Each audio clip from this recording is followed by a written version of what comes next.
Welcome to study 24 Udaipur.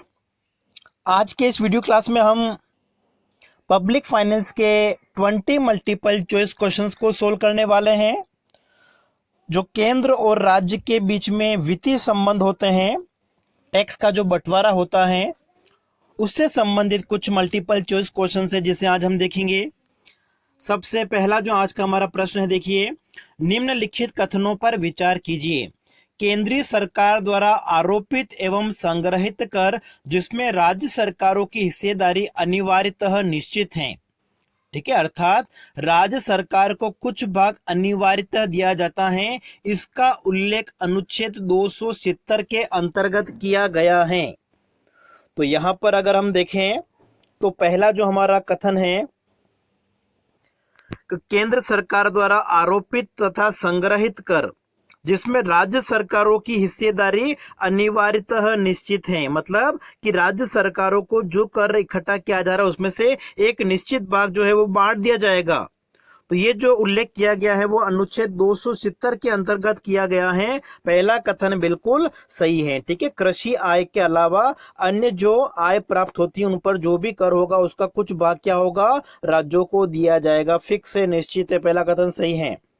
दूसरा हमारा है, अनुच्छेद 268 के अंतर्गत वैसे कर आते हैं जो केंद्र सरकार द्वारा आरोपित किए जाते हैं, राज्य सरकार द्वारा संग्रहित एवं उनके द्वारा ही उपयोग में लाए जाते हैं।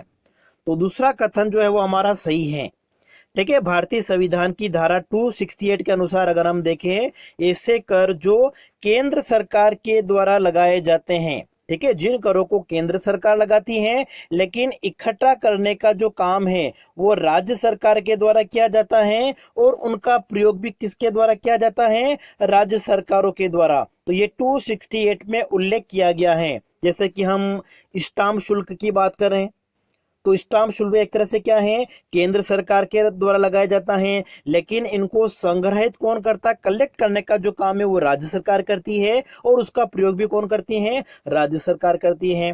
जैसे औषधि दवाइयां हैं, प्रसाधन है, इनके ऊपर जो उत्पादन शुल्क लगता है वो भी केंद्र सरकार लगाती है, लेकिन इनको एकत्रित करने का काम, इनको प्रयोग करने का जो काम है वो राज्य सरकारों के द्वारा किया जाता है। तो यहाँ पे दोनों कथन सही हैं। करेक्ट आंसर आपका कौन सा हो जाएगा, ऑप्शन सी हो जाएगा। अगला प्रश्न है, निम्नलिखित कथनों पर विचार कीजिए।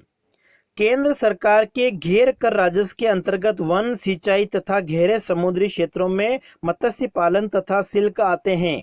देखिए ये कथन गलत है, क्योंकि वन सिंचाई की अगर हम बात करें तो इन पर कर लगाने का जो अधिकार होता है, या ये जो घेर कर राजस्व की हम बात कर रहे हैं, कर तो नहीं होता है, लेकिन ये जो घेर कर राजस्व के स्रोत हैं ये राज्य सरकार के अंतर्गत आएंगे। ठीक है, सारे, चाहे वो मत्स्य पालन हो गया समुद्री क्षेत्रों में, वन सिंचाई, ये केंद्र सरकार का नहीं है, ये किसका है, घेर कर राजस्व किसके स्रोत है, ये राज्य सरकारों के। तो पहला कथन हमारा यहाँ पे गलत होगा।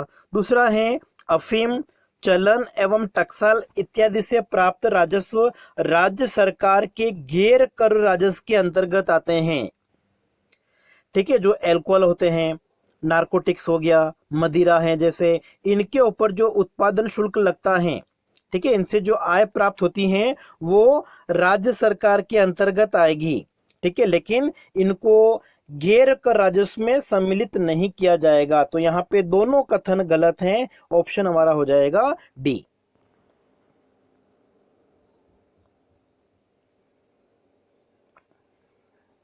अगला देखिए, निम्नलिखित कथनों पर विचार कीजिए। संविधान की 7वीं अनुसूची की प्रथम सूची में उल्लेखित मद संख्या 82 से 92 ए तक कर संघीय कर है। ठीक है, संघीय कर का मतलब क्या हो गया, जो केंद्र सरकार के द्वारा लगाए जाते हैं। तो ये कथन हमारा बिल्कुल सही है, मतलब जो कर केंद्र सरकार के द्वारा लगाए जाते हैं और उनसे प्राप्त आय जो है वो केंद्र सरकार को ही प्राप्त होती हैं। तो पहला कथन हमारा बिल्कुल सही है। समाचार पत्रों के क्रय विक्रय तथा उनमें प्रकाशित विज्ञापनों पर कर संघीय कर के अंतर्गत आता है। तो देखिए दूसरा कथन जो है वो हमारा बिल्कुल सही है। समाचार पत्रों के क्रय विक्रय पर और उनमें जो भी विज्ञापन प्रकाशित किए जाते हैं उन पर अगर टैक्स लगता है तो वो जो टैक्स है वो किसके पास जाएगा? केंद्र सरकार के पास जाएगा। बाकी इसके अलावा जो भी वस्तुओं का क्रय विक्रय होता है, ठीक है, वो राज्य सरकार की आय का स्रोत होती हैं। लेकिन समाचार पत्रों की अगर बात की जाए, समाचार पत्रों के क्रय विक्रय पर जो टैक्स लगेगा वो केंद्र सरकार का हिस्सा होता है। तो यहाँ पे दोनों कथन सही हैं। करेक्ट आंसर आपका ऑप्शन सी। अगला देखिए, निम्नलिखित कथनों पर विचार कीजिए। एल्कोहल, मदिरा, नरकोटिक्स आदि पर उत्पाद शुल्क राज्य सरकारों के द्वारा लगाए जाते हैं। बिल्कुल सही है, अभी बताया था मैंने आपको। एल्कोहल, मदिरा, ये जो अफीम है जैसे, ठीक है, इन पर उत्पाद शुल्क लगाने का जो अधिकार है वो राज्य सरकार का है। बिल्कुल सही है हमारा। दूसरा है, कृषि भूमि से भिन्न आय अन्य संपत्ति के संबंध में संपदा तथा उत्तराधिकार शुल्क राज्य सरकारों के द्वारा लगाए जाते हैं। ठीक है, कृषि भूमि से भिन्न अन्य संपत्ति के संबंध में संपदा और उत्तराधिकार शुल्क जो हैं वो राज्य सरकार के द्वारा लगाए जाते हैं। तो यहाँ पे दोनों बात सही है। ठीक, कृषि भूमि से भिन्न अन्य संपत्ति पर जो संपदा शुल्क होता है और उत्तराधिकार के संबंध में जो शुल्क होता है वो किसके अंतर्गत आएगा? राज्य सरकारों में। ठीक है, राज्य सरकार कौन कौन से कर लगा सकती है? जैसे कि लगान, भूमि कर हो गया आपका, वस्तुओं के क्रय विक्रय पर हो गया, केवल समाचार पत्रों के अलावा समाचार पत्रों के क्रय विक्रय पर जो शुल्क लगेगा वो केंद्र सरकार के अंतर्गत आता है। कृषि आय पर अगर कर लगता है, भूमि भवन पर जो कर लगाया जाता है, संपदा शुल्क हो गया आपका, एल्कोहल, मदिरा, अफीम, ठीक है, इस प्रकार के जो पदार्थ है इनके ऊपर जो उत्पादन शुल्क लगता है, विलासिता वस्तुओं पर जो टैक्स लगता है, टोल टैक्स जो होता है, ठीक है, तो ये सारे एक तरह से किसके अंतर्गत आते हैं? राज्य सरकार की आय के स्रोत होते हैं। तो यहाँ पे दोनों कथन हमारे सही हैं।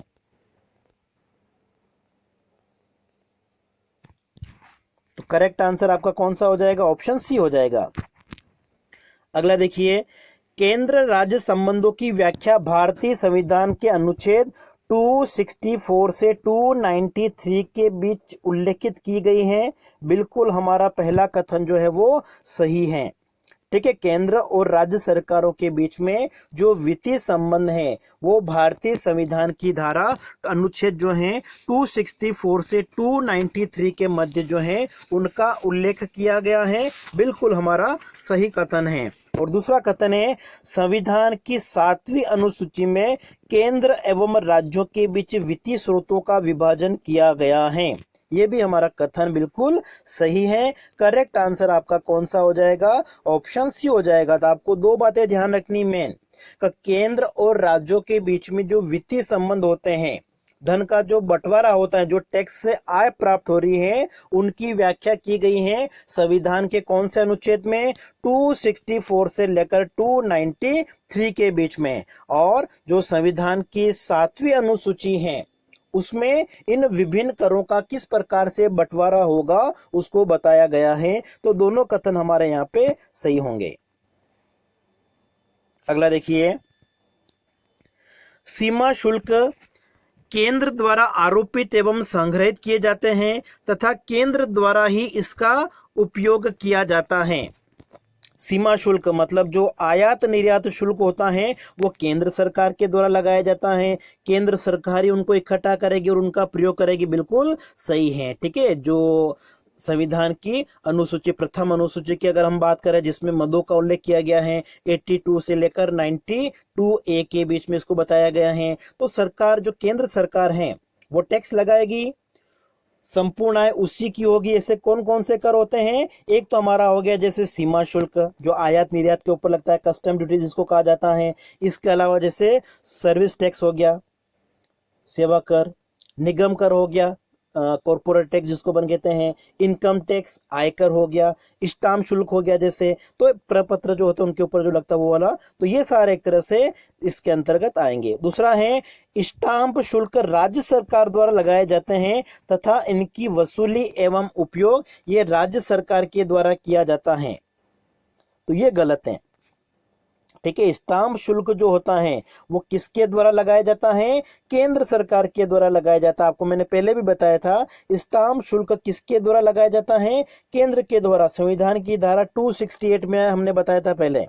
लेकिन इनको इकट्ठा करने का जो काम है, उपयोग करने का जो काम है, वो राज्य सरकार द्वारा किया जाता था। बाकी आधा ये लाइन सही है, लेकिन फर्स्ट में जो लिखा हुआ है कि स्टाम्प शुल्क राज्य सरकार द्वारा लगाए जाते हैं, ये गलत है। तो यहाँ पे केवल आपका पहला कथन सही है, ऑप्शन हमारा ए सही होगा यहाँ पे।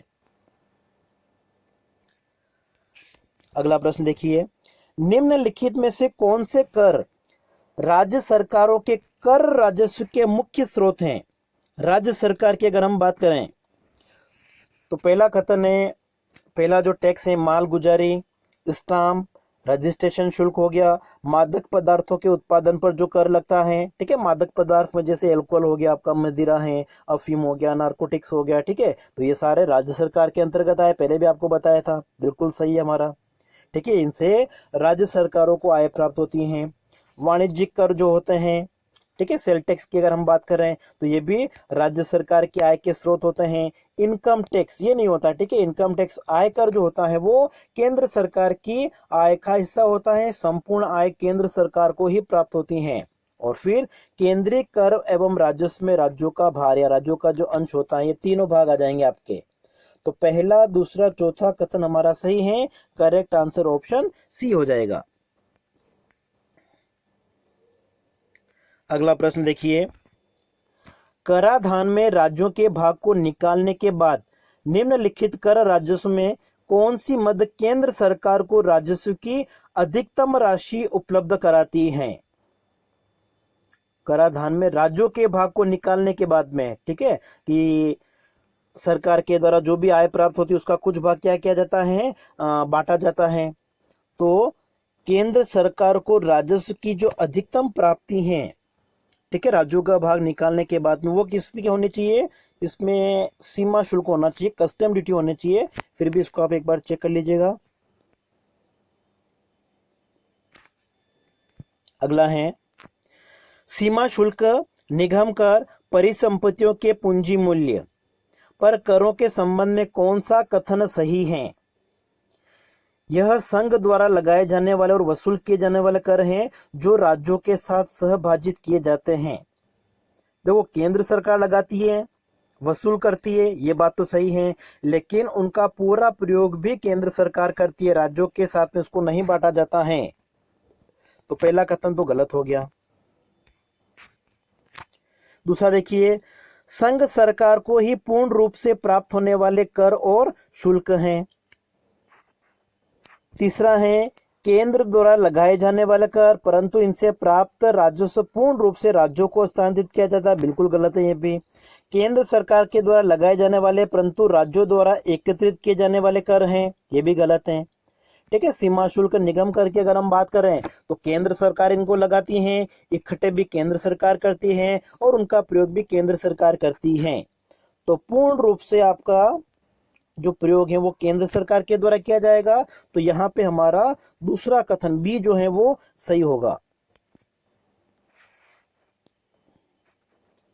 अगला देखिए, जैसा कि हम सभी जानते हैं कि देश में विविध गतिविधियों के लिए भारत सरकार कर राजस्व की वसूली करती है। निम्नलिखित में से कौन सा सरकार के कर राजस्व का एक भाग है?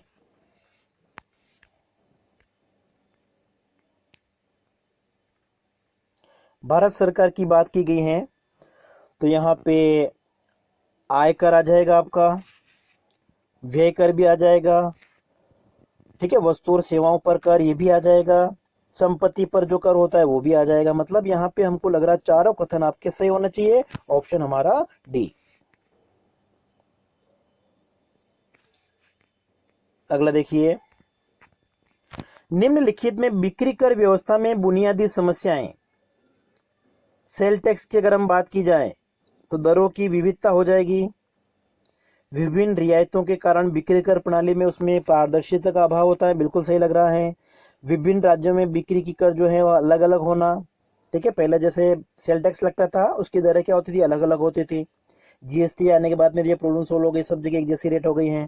बिक्री कर का आधार संकुचित होना, बिक्री कर में कर चोरी की संभावना का अधिक होना। तो यहाँ पे अगर हम देखें तो चारों कथन जो है वो हमारे सही होना चाहिए। ठीक है, इसलिए अपन कह सकते हैं कि जो बिक्री कर व्यवस्था थी, सेल टैक्स है, उसमें बहुत सारी कमियां थी, और बहुत सारी कमियां होने के बाद में धीरे धीरे उसको अगर हम देखें तो उसको समाप्त कर दिया गया है, बंद कर दिया गया है। ठीक है, उसकी जगह जैसे जीएसटी आया है, तो यहाँ पे आपका डी ऑप्शन से होना चाहिए। ठीक है, ये सारी जो समस्याएं हैं वो देखने को मिलती है।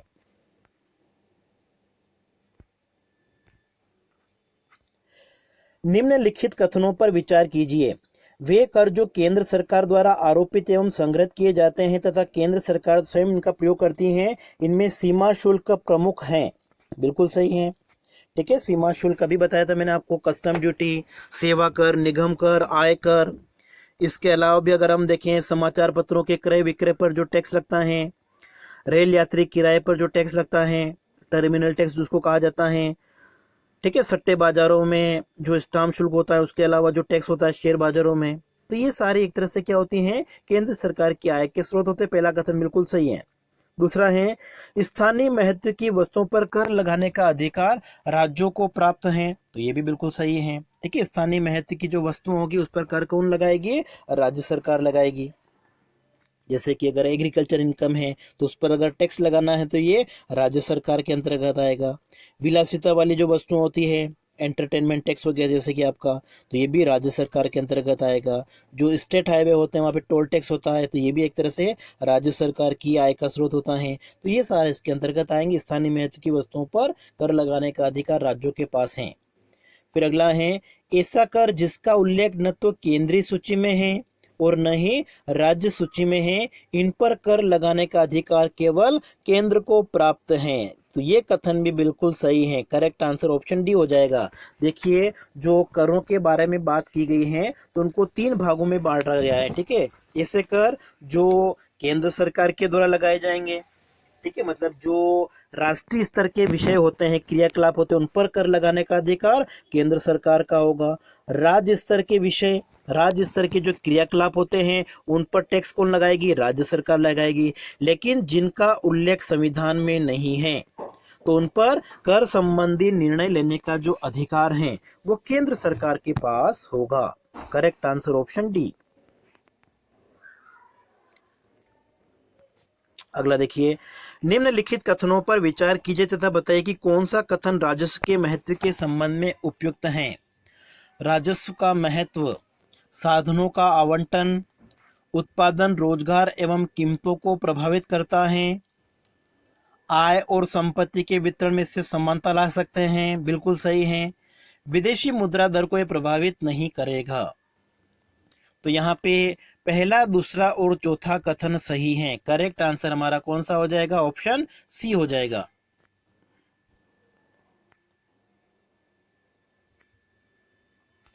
अगला देखिए, आयात प्रशुल्कों में सुधार के लिए निम्नलिखित में से कौन सी राज्य चलैया समिति की सिफारिशें। प्रशुल्क दरों में प्रसार या फैलाव को कम करना, बिल्कुल सही है।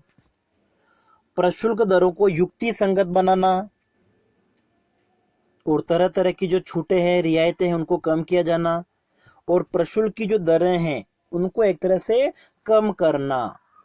ठीक है, बढ़ाना नहीं होना चाहिए। तो आपका पहला, दूसरा और तीसरा कथन सही है। ऑप्शन हमारा बी।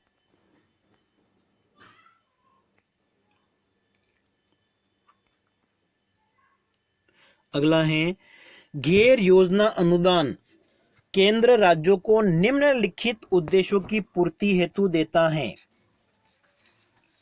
ठीक है, नॉन प्लानिंग जो सब्सिडी होती हैं वो केंद्र सरकार के द्वारा राज्यों को उपलब्ध कराई जाती हैं। तो उसका उद्देश्य क्या होता है इनमें से। संविधान की धारा में ये बात कही गई है, बिल्कुल सही है।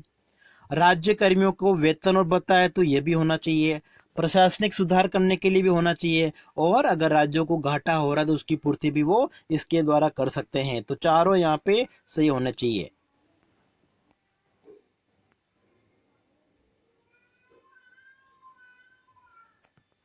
तो करेक्ट आंसर आपका डी। अगला है, निम्नलिखित कथनों पर विचार कीजिए। केंद्र राज्य के मध्य वित्तीय संबंधों की व्याख्या भारतीय संविधान के अनुच्छेद 264 से 293 के मध्य की गई। आपको याद हो गया होगा, ठीक है। संविधान की कौन सी धारा में केंद्र और राज्यों के बीच में वित्तीय संबंधों की बात की गई है? 264 से 293 के बीच में। केंद्र राज्य संबंधों के अंतर्गत राष्ट्रीय स्तर के विषय क्रियाकलापों पर कर लगाने का अधिकार केंद्र सरकार को दिया गया है। राज्य स्तर के विषय पर राज्य सरकारों को दिया गया है। तीसरा पॉइंट है, करों की सूचियों का वर्णन भारतीय संविधान की 6ठी अनुसूची में है। यहाँ पे देखिए क्या लिखा हुआ है, 6ठी अनुसूची। हमने पहले किया था, सही क्या होना चाहिए? 7वीं अनुसूची में बात की गई है। तो यहाँ पे तीसरा कथन आपका गलत है, पहला और दूसरा कथन सही है। तो करेक्ट आंसर ऑप्शन हमारा सी। अगला देखिए, निम्नलिखित कथनों पर विचार कीजिए। संविधान की 7वीं अनुसूची में केंद्र व राज्यों के मध्य वित्तीय स्रोतों का विभाजन किया गया है, बिल्कुल सही है। 7वीं अनुसूची के अंतर्गत उन करों का वर्णन है जो पूर्णतः केंद्र द्वारा लगाया जाता है, बिल्कुल सही है। राज्य द्वारा जो लगाए जाएंगे उनका भी वर्णन किया गया है, केंद्र जो लगाएगी और राज्यों में उनका वितरण किया जाएगा, ये भी बात कही गई है। सर्वप्रथम वे कर लगाने का जो सुझाव है वो कार्डूर के द्वारा दिया गया, बिल्कुल सही है। तीनों कथन हमारे यहाँ पे सही है, ऑप्शन डी। अगला है, केंद्र द्वारा राज्यों को वित्त साधनों का हस्तांतरण निम्न प्रकार से किया जाता है। केंद्र द्वारा राज्यों को वित्त साधनों का जो हस्तांतरण किया जाता है उसका आधार क्या है? तो वैधानिक है, संविधान में बताया गया है। ऐच्छिक अनुदान भी हो सकता है, योजना हस्तांतरण हो सकती है, आपदा के संबंध में अनुदान दिया जा सकता है। चारों कथन होने चाहिए आपके, ऑप्शन डी। अगला, राज्य सरकारों की आय का प्रमुख स्रोत इनमें से क्या है? तो राज्य सरकारों को देखो केंद्रीय करों में भाग मिलता है, केंद्र सरकार से सब्सिडी मिलती है, भूमि एवं मनोरंजन पर कर लगाने का जो अधिकार है वो भी राज्य सरकारों के पास में है। आय कर जो होता है वो केंद्र सरकार का विषय आ जाता है। तो यहाँ पे पहला, दूसरा, तीसरा कथन हमारा सही होगा, ऑप्शन हमारा बी।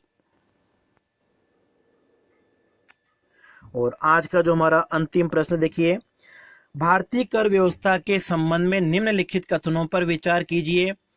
भारतीय कर ढांचा प्रशासनिक दृष्टि से कार्यकुशल तो नहीं कहा जा सकता है, तो बिल्कुल सही है।